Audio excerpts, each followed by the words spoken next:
Hello again everyone, I'm Dave Thomas, and today I am building the Kerbal Rocket. Now this is part of a STEM program that I'm really not familiar with, but those of you who are will probably recognize the character here, Jeb. And this is one of several new easy to assemble or ETX rocket kits that Estes has come out with or is coming out with for 2025.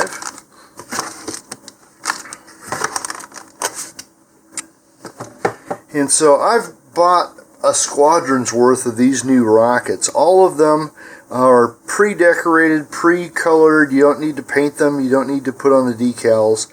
Well, a few of them you need to put on the decals.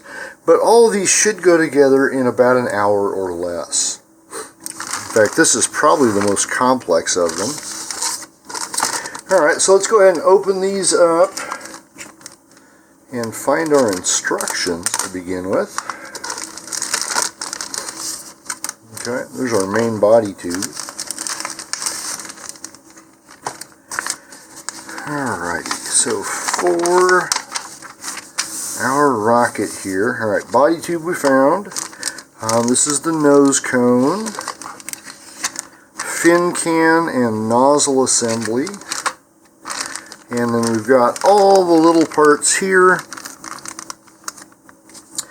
Okay, so this is a tube holder, nozzle thread. Okay, we've got some nose weight in here, and I haven't got to it in the instructions yet. Anytime this is included with a kit, it is not optional. This is required to keep the rocket stable in flight. Okay, but it looks like we have everything. Here's our fins, shock cord, parachute. Alright, so I'm going to clear most of this away and we will get started. Now, being the observant viewers that you are, you just noticed a change in color of the mat here, and that's because I just spilled half a jar of plastic cement on the old one. Alright, nevertheless, we will continue here with the assembly of the nozzle. And so this is going to be using either tube type plastic cement, or you can use the brush on type, either one works. Okay, and we need these two pieces here so that this one, okay, that's going to go in this part like that, facing forward. Okay, and then this part here that has the threads internal on it, that's going to go in this part, and then the two will mate together there. Okay, so I'm actually going to start over here.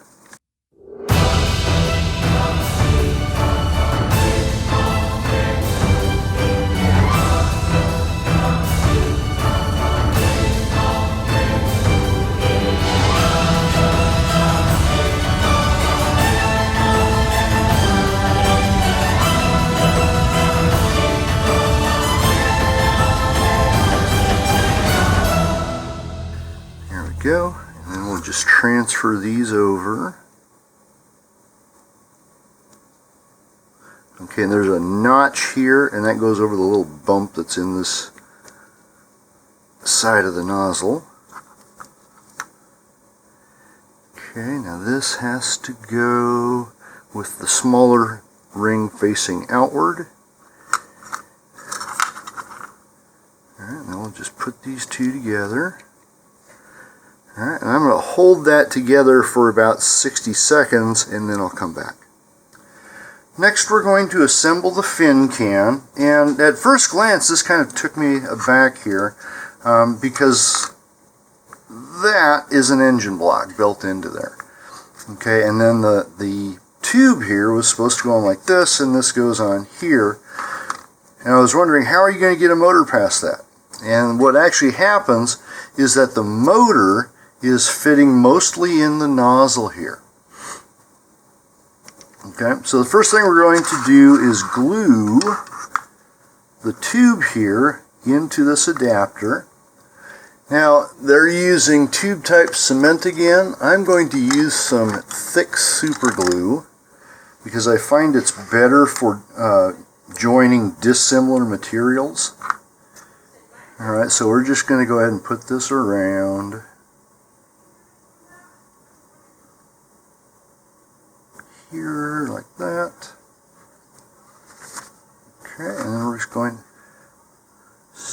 that in here, and we twist it back and forth a couple of times.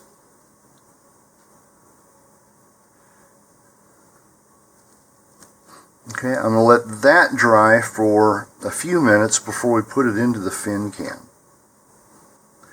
While I'm waiting for the glue to dry on the motor mount tube there, I'm going to skip down to the nose cone. Now, you may have some flash in here. Mine did not, but if there is, just gently cut that away with your hobby knife.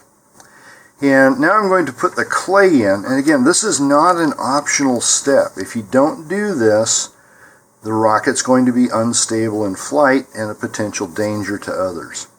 All right, so I'm going to take this and just kind of squish it out into a long worm here. And then we're going to put the worm down through the hole. Have a fat worm. There we go. And just do this until all the clay is gone.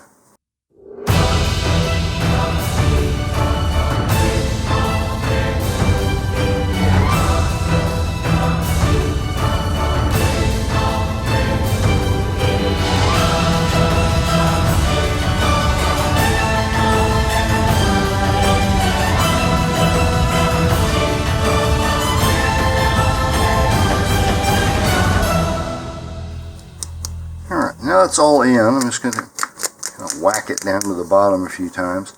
And then you can take a dowel and just squish that all in to the forwardmost part of the nose cone.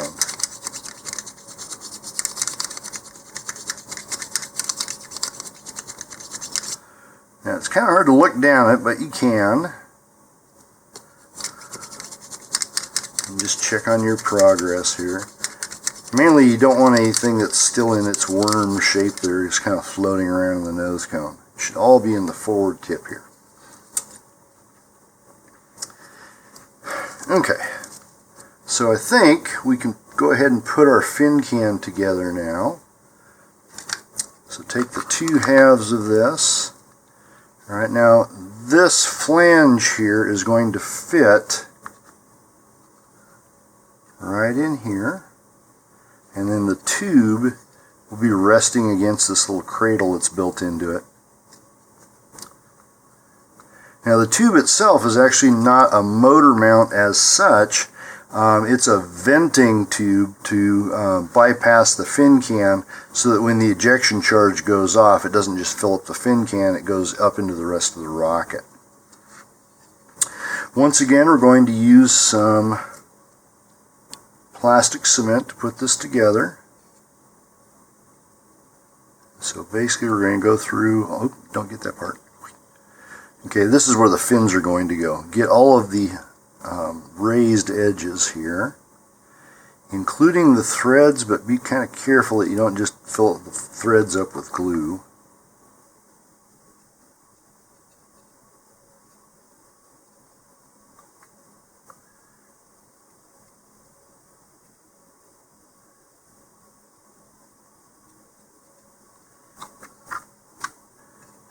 And then we're just going to sandwich these together, matching up the little pegs to the little holes, and making sure that flange is in the right groove there.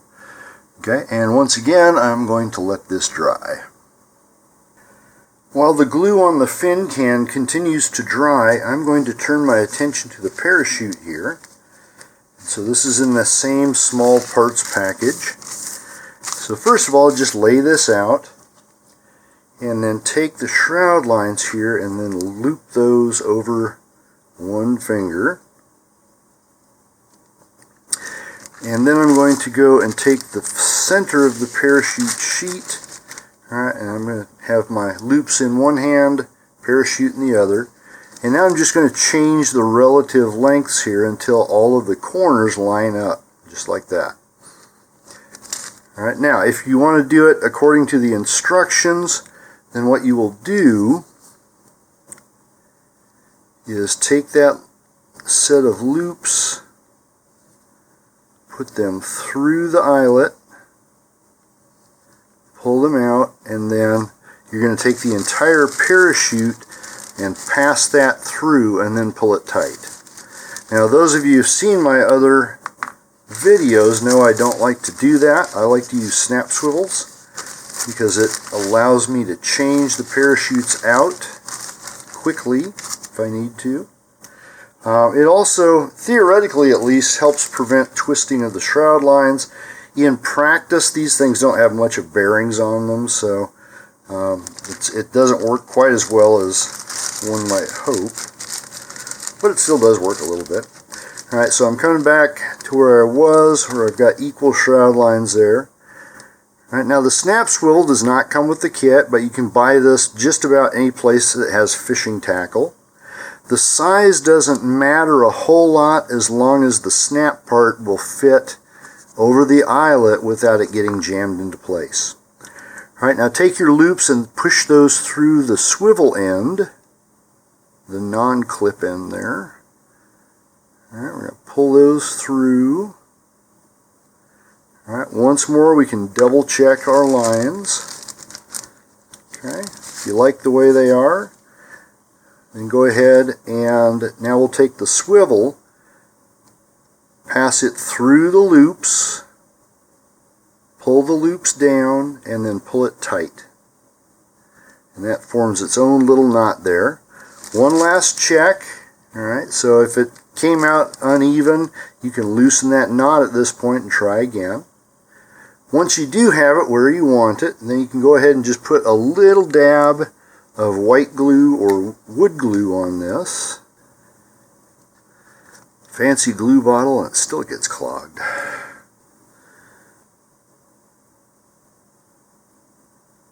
Alright, just a little touch there. It doesn't require much.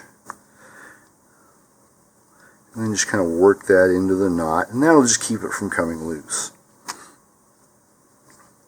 And along with the other stuff, we'll set this aside for the glue to dry as well.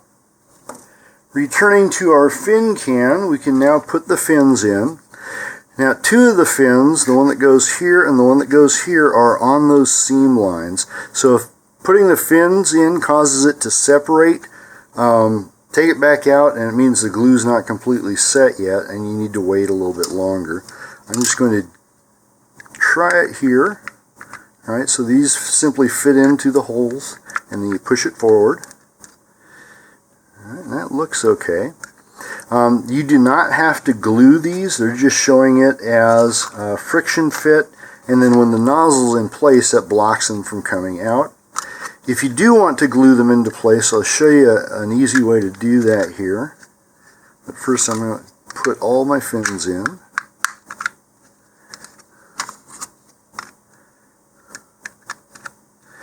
Okay, and now if you do want to glue those, use some very thin brush-on type cement. And you just run it along the seam here, and that will be drawn in by capillary action. And you just do this all the way around. Again, this is optional.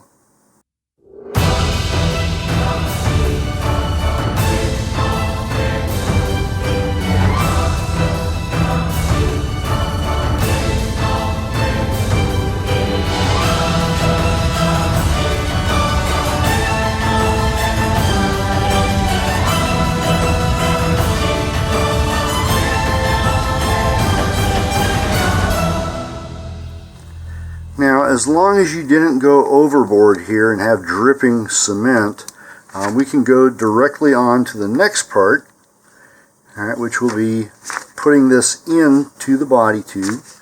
Now, they also show screwing the nozzle on at this point. That's what's going to hold your fins in place, but for now I'm going to leave the nozzle off just so it's easier to work with. Alright, so now we're going to insert the fin can into the body tube. Alright, now the body tube is not quite symmetrical, and it looks like the area with the shorter white space is going to go aft. This is actually a pre-done vinyl wrap, and so something I did was to check the seam here. Mine had a little bit of bubbles in it, but I just squished those out. Now once again, they're using a tube type plastic cement, and once again I prefer to use a gel super glue for this point because we are joining dissimilar materials. So I'm just going to put a bead of glue here just right inside the edge.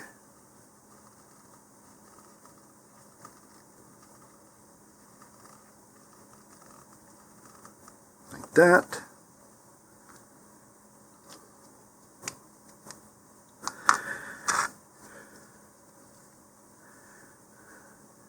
Okay, and we want to align the red stripes on the fin can with the red stripes on the body tube. Just going to kind of move that back and forth to seat the glue well. And then we'll line up our red stripes there. Okay, and then once again I'm going to set this aside for a few minutes to dry. Our glue has set enough that we can continue working here. So next we're going to attach the shock cord. Okay, and they give us a pretty generous elastic shock cord here. We'll need the shock cord mount, which is on the front page. Alright, now if you don't want to cut this out and ruin the instructions, just make a photocopy of this page, and you can cut out the photocopy.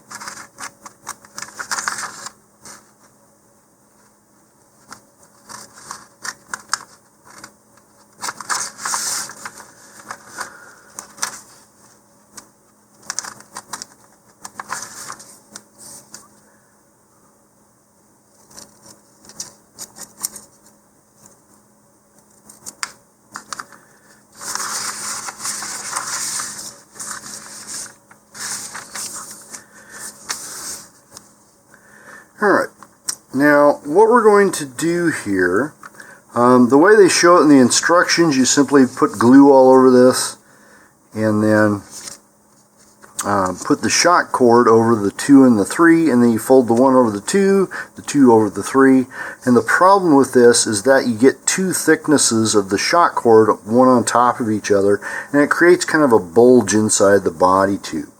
Now, it's not enough, if done correctly, that it's going to interfere, but another way to do this is to slice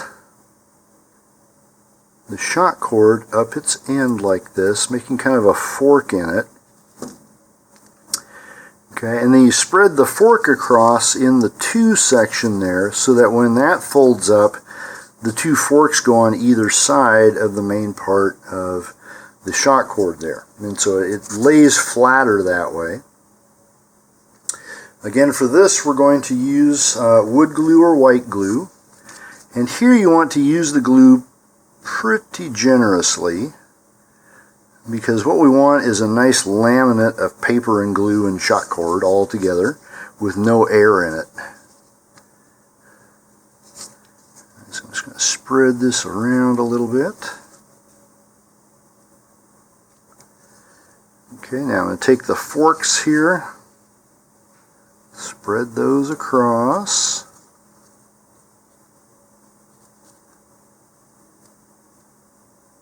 Like that. So now we'll fold the 1 over the 2 and the 2 over the 3. Alright, we want that centered so that now those forks are on either side of the shock cord. And now I'm going to shape a curvature there so that the convex side is going to go up against the interior of the body tube. Okay, put a little more glue on here.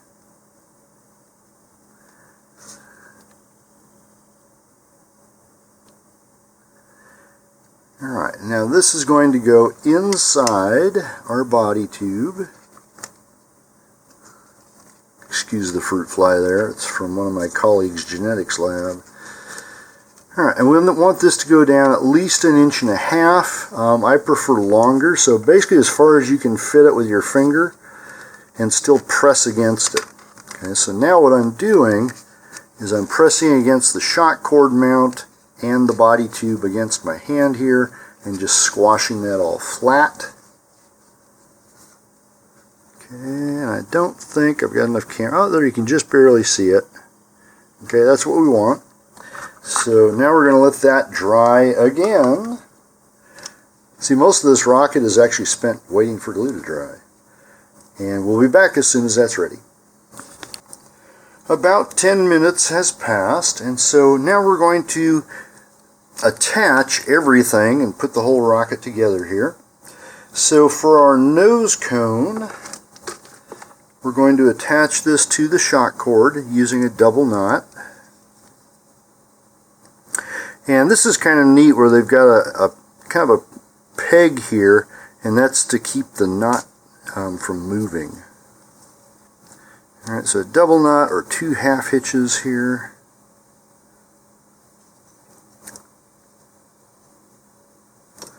Go ahead and pull that from every angle so that knot is good and tight there. And then, like we did with the parachute shroud lines, we'll just add a little bit of glue right there. Okay, it doesn't take much, just kind of rub that into the knot, and that will help keep it from coming loose on its own. On the free end there, I'm going to cut that back to about 1/4 inch or about 5 to 6 millimeters so that it doesn't try and get in between the shoulder and the body tube. Okay, and then we can take our parachute here.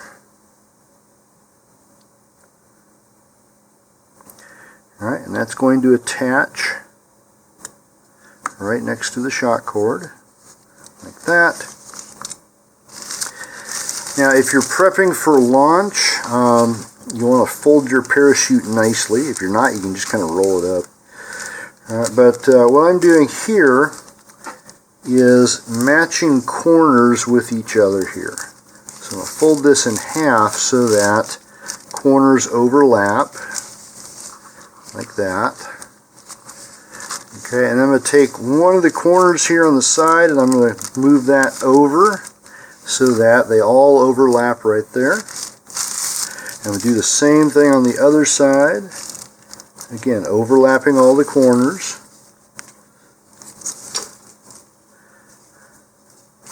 Okay, now I'm going to take all my shroud lines here, find about the midpoint, and I'm going to draw that up into the parachute here. And then, these are really springy shroud lines. Alright, then I'm going to take one side and fold that over the shroud lines. Take the other side and fold it over the folded side. So that now we've got kind of a long spike. Fold that in half. And since this is a fairly wide body tube, I'm going to fold this again like such. Alright, for narrower body tubes, you can fold this in half and go that way. Alright, now if you are prepping for launch, you're going to want to add about 5 to 6 sheets of recovery wadding or the equivalent.